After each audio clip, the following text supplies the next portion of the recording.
국민 TV에 거는 기대가 큽니다. 진보정의당 노회찬 대표입니다. 원래 저는 이 자리에 오기 전까지 TV라 그러면 텔레비전의 약자로 생각했는데 TV가 태권부의 약자구나. 예, 국민을 지켜주는 태권부의로 거듭나시길 바랍니다. 축하드립니다. 태권부의 국민TV, 세상을 정의롭게 만들겠습니다. 미디어 협동조합 국민TV 조합원 가입으로 동참해주세요. 홈페이지는 포털 사이트에서 미디어 협동조합 국민TV.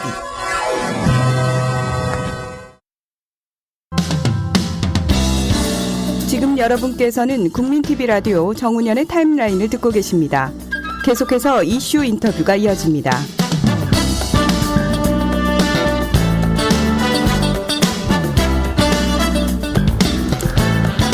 원세훈 전 국정원장의 정치 개입. 일각에서는 이를 두고 국기문란 사건이라고도 합니다. 결코 가벼이 여길 수 없는 사안이죠. 지난 대선에서 국정원이 선거에 개입했다는 주장은 이제 점점 사실로 굳어지고 있습니다. 하지만 국정원은 마땅히 할 일을 했을 뿐이라는 입장을 보이며 반박하고 있습니다. 이를 어찌 봐야 할까요? 원세훈 전 국정원장의 국내 정치 개입 의혹을 제기한 당사자인 민주통합당 진선미 의원을 전화로 만나보겠습니다. 진선미 의원님 안녕하세요. 네, 반갑습니다. 네, 반갑습니다. 네. 오늘이 우리 국민TV 라디오 개국 첫날인데요. 네, 네. 첫 게스트로 모시게 되었습니다. 아, 이런 영광이. 아이, 별 말씀을. 우선 청취자 여러분께 네. 인사 한마디 부탁드릴까요? 네네. 아, 반갑습니다. 지금 이 시간에 깨어있는 시민들께서 이 방송을 청취하고 계실 거라고 생각합니다. 네. 국민TV 라디오 손석희의 시선 집중이 부럽지 않을 그런 네. 엄청난 인기를 이루시길 바랍니다. 아이고, 고맙습니다. 네. 네. 그럼 본론으로 들어가죠. 네. 예. 국정원의 정치 개입 사건, 이게 원장이 됐든 직원이 됐든 국정원 관계자의 정치 개입 사건은 그 자체로 국정원 법 위반이죠. 어떤 분은 이번에 진 의원께서 공개한 원세훈 원장 선거 개입 문건을 두고 네. 지난 대선은 부정선거임이 드러났다고 단정하기도 하는데요. 이런 주장을 어떻게 보시는지요? 네. 말씀하신 대로 맞습니다. 실제로, 일반인이 선거 개입하는 거, 그러니까 불법 선거하는 것도 굉장히 심각한 문제이죠. 그렇죠. 바로 그거죠. 그래서 뭐 국회의원들도 뭐 사전 선거 운동 뭐 이러면 벌금 80만 원, 뭐 그 즉시 뭐 당선이 무효되고 예. 뭐 이런 100만 원이 넘으면이죠. 예. 그런 식으로 굉장히 엄격하게 다루고 있는데요. 예. 사실은 국정원이라고 하면 우리나라의 최고의 정보기관이죠. 그렇습니다. 네.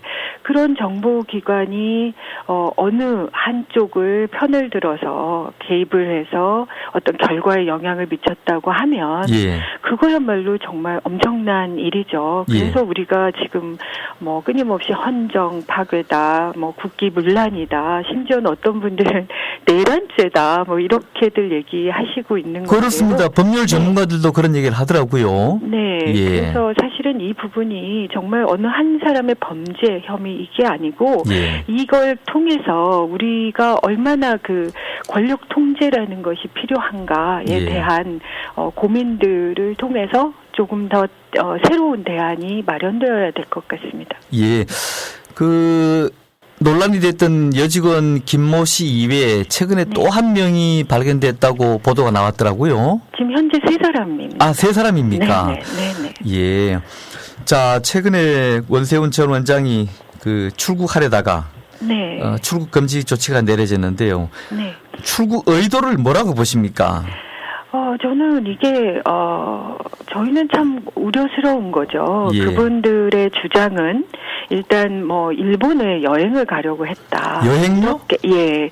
잠시 여행을 다녀오라고 했다라는 그런 보도도 나오고 있고요. 또 예. 실제로 그 대학에 가려고도 하지 않았다. 뭐 이렇게 미국에요? 얘기도 예. 미국에 그런 얘기도 있는데 사실은 상식적으로 생각해도 어느 한 정보기관에 수년 동안 최고의 정보들을 가지고 그걸 다루었던 국정원장이 임기가 만료됨과 동시에 외국을 나간다라는 건 그 정보 유출과 또 테러 위험, 납치 위험 이런 것들이 당연히 예상되지 않나요? 그래서 상식적이지 않죠. 예. 상식적으로 한 1년 정도는 당연히 국내에서 머무르셔야 되는 거 아닌가요? 무슨 예. 정치인들처럼 이렇게 대선이나 선거 같은 것에 아니면 임기가 국회의원들 같은 경우 임기가 만료되면 잠시 외국에 가서 또 연구하고 오시고 이런 예, 것들이 일반적이긴 하지만 국정원장이 그러시는 건 좀 아닌 것 같아요. 조금 그렇죠. 예. 네. 예.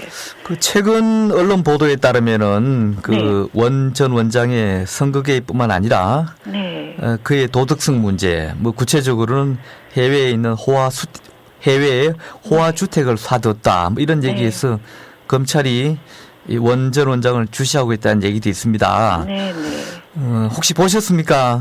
물론입니다. 예. 그래서 제가 볼 때는 이제 그런 추측을 하는 거죠. 이렇게 기본의 어떤 기본을 무시하고 전면적으로 정치 개입, 국내 정치 개입은 당연히 불법인데 그거를 공공연하게 전 직원들에게 수년 동안 끊임없이 강조하고 실행시키고 이렇게 하셨다고 하면 그분이 사사롭게 본인의 이익을 위해서 권력을 행사하지 않았다라고 단정할 수 있을까요? 그렇기 때문에 더더욱 의심스럽고 만약에 그런 것들이 발견이 된다고 하면 지금 수많은 고소고발이 전부 이렇게 한꺼번에 쏟아지고 있죠. 쏟아지고 있기 때문에 참 많이 우려스럽습니다. 만약에 원세훈 전 원장이 사법 처리된다면은 그 수위는 어느 정도를 예상할 수 있을까요? 제가 변호사시니까요. 삼권분립의 원칙에 아니 변호사시니까요. 저는 아직 지금은 입법 기관이기 알겠습니다. 때문에 혹시 곤란하시면 그걸로 하고요. 네. 지금 검경이 국정원 선거 개입 사건을 지금 수사는 한다고 있는데 수사는 하고 있다고 하는데 현재 어느 정도 진척됐고 또 앞으로 수사를 어떻게 보십니까? 어쨌든 매우 중요한 사안이라고 해서 전격적으로 12월 11일에 그 국정원 직원 댓글 알바 사건에 관해서도 당장 며칠 만에 그 밤에 일요일 밤에 11시에 그 중간 수사 심야 브리핑을 했죠. 발표를 하셨음에도 불구하고 저희가 출국 금지 여부만 알려달라고 해도 안 알려줬습니다. 아, 그랬습니까? 예, 그런 정도로 지금 현재 검찰과 경찰에서 실제로 수사의 진척도가 어느 정도까지인지를 저희가 알 수는 없죠. 이럴 때는 삼권 분립이 잘 적용되더라고요. 그런데 그래서 너무 아쉬운 거죠. 그러니까 우리가 문제가 돼서 여론이 막 이렇게 들끓으면 한 명씩 이렇게 수사 결과가 뒤늦게 발표되고 전 이런 부분들에 대해서 누구나 다 그 수사 의지 여부를 의심할 수밖에 없는 거죠. 경찰청장의 인사청문회가 일어나기 그 전날에 그때서야 비로소 또 한 사람이 입건됐다. 이런 발표가 이루어지고요. 그래서 모쪼록 이거는 어느 여야와 자신들의 입장이 아니라 그냥 대한민국의 국민이라고 하면 이 문제는 매우 심각한 거거든요. 모두에게 적용되는 문제이기 때문에 수사권의 주체인 검찰과 경찰이 누구보다 앞서서 이 문제에 대해서 존재감을 드러내줘야 된다고 생각합니다. 다시 한번 촉구드리고 싶어요. 예, 잘 알겠습니다. 그다음에 국정원이 아시다시피 이런 식으로 국내 정치에 열을 올리다 보니까 그 본연의 업무인 대정부 수집 이런 것도 제대로 못했고 또 심지어 조직의 기강도 많이 무너졌다는 지적이 있는데요. 말씀하신 대로 국정원이 대한민국의 최고 정보기관인데 이 국정원의 정상화를 해야 되지 않겠습니까? 맞습니다. 적절한 대책이 뭐가 있을까요? 지금 많이들 논의가 되고 있고요. 예. 실제로 꽤 오랜 기간 동안 그 정보기관의 제자리 찾기 운동, 예. 또 권력의 남용에 대한 적절한 통제 방안에 대한 이런 고민들이 사실 오랫동안 이루어져 왔고요. 예. 이번 계기를 통해서 어쨌든 다양하게 좀 접근을 하고 있는데요. 그 어떤 학자들의 입장에서 실제로 그 부분들이 외국 사례나 예. 또 남용 사례나 그리고 또 통제에 대한 방안들 이런 것들을 좀 집중적으로 논의를 하고 또 그걸 통해서 해외 정보나 그러니까 대남 예. 그러니까 내부의 그런 정보를 수집하는 그 기능 자체는 없애야 된다는 게 많은 분들의 얘기거든요. 그렇게 해서 대안을 좀 마련하고 그걸 위한 입법도 지금 나와 있는 상태이죠, 법안이. 예. 네. 아니 현행 국정원 법에도 네. 정치 개입을 명문화하고 있는데 법이 있으면 뭐합니까? 안 지키는데요. 그죠? 그러니까요.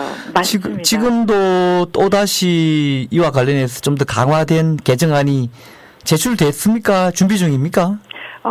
지금 우리 민주통합당에서 예. 그 법안을 다시 마련하려고 하고 있고요. 예. 또 일반 그 시민단체 쪽에서 예. 법안을 마련해서 저희 쪽에 입법 청원이 돼 있는 상태입니다. 그렇군요. 네. 예. 네. 최근에 진 의원께서 이메일 해키 당하셨죠? 네, 예, 그런 우려를 얘기했고. 예, 네. 그래서 네. 보니까 국정원에서는 우리하고는 무관하다, 이런 네. 부인을 했더라고요. 네, 네. 당장 누구의 소행인지 알 수 없지만은 이게 진실 규명이 가능할까요? 일단 제가 그 우려를 얘기하고 말씀드리고 또 그 고발도 하는 상태이지만 제 의원실 계정만요.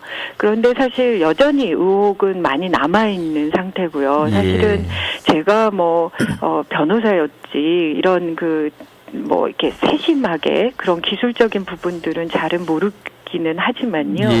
여전히 의혹들이 많이 남아 있는 상태이기 때문에 저희는 쭉 관심을 갖고 다양한 전문가들의 조언을 받아서 좀 이 문제를 깊게 좀 파고 들어볼 생각입니다. 예, 이제 2가지 남았습니다. 네. 국정원 선거 개입 문제가 사안의 중대성은 아까 말씀드린 대로 굉장히 중요한데 그에 비해서 좀 묻힌 경향이 없지 않은데요. 네. 특히 지난 대선에서 패배한 민주당으로서는 이 사건에 대해서 특히 총력을 기울여서 쟁점화해야 할 사안이 아니냐는 주장이 있습니다. 어떻게 생각하십니까? 맞습니다. 그리고 실제로 저 역시 민주통합당의 의원이죠. 그리고 민주통합당이 있기 때문에 제가 이런 일들을 할 수 있는 거고요. 네. 그리고 당 차원에서 지금 국정원 헌정파괴 국기문란 진상조사특별위원회라는 걸 꾸렸고요. 그래서 모든 걸 전면적으로 그 부분들에 대해서 전폭 지원하고 있고 쟁점화해야죠. 당연히. 네. 열심히 노력하고 있습니다. 끝으로 짧게 하나 질문드리면요. 박근혜 대통령이 지난 대선 후보 시절에 국정원 여직원 김모 씨에 대해서 토론에 나오셔서 인권 침해에 운운하며 두둔한 바 있습니다.